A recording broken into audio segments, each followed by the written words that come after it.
এখানে একটা ককটেল বিস্ফোরণের ঘটনা ঘটেছে, যেটা ওই পাশে যে ফ্লাইওভার আছে, ফ্লাইওভার থেকে মনে হয় নিক্ষেপ করেছে, এটা আমরা বুঝতে পারতেছি। এখন যে এখানে চা খাওয়ার জন্য চায়ের দোকানদার আছে, দোকানদারকে চা খাওয়ার জন্য একজন যে মারা গেছে তার নাম সিয়াম, 22-23 বছর বয়স হবে।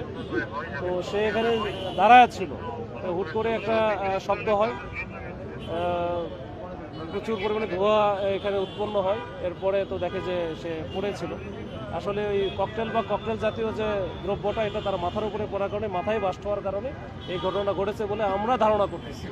এরপরে আমরা দেখি পোস্টমর্টম করার পরে বা আমরা এই যে ইনকোয়েস্ট রিপোর্ট আসার পরে আমরা আরো একটু বিস্তারিত জানতে পারবো। আমাদের জননিরাপত্তা যাচ্ছি, লোকজন সাধারণভাবে চলাফেরা করতে পারতেছে না এবং জনজীবন অতিষ্ঠ হয়ে গেছে অল্প দিনের মধ্যে এবং আতঙ্কিত। এবং সামনে একটা নির্বাচন উপলক্ষে আমাদের তারেক রহমানের একটা প্রোগ্রাম, আজকে স্বাভাবিকভাবে রাস্তায় হ্রাস। এই অবস্থায় এই ধরনের মৌলবাদে কায়েম করাটা আমি ভালো মনে করি না এবং দেশে অস্থিতিশীল একটা পরিস্থিতি কায়েম করার জন্য এই উদ্দেশ্যেই এই দুষ্কৃতিকারীরা এই চক্রটা এই ধরনের ঘটনা ঘটাচ্ছে।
If you like this video, then like, share and subscribe to Mirror Now.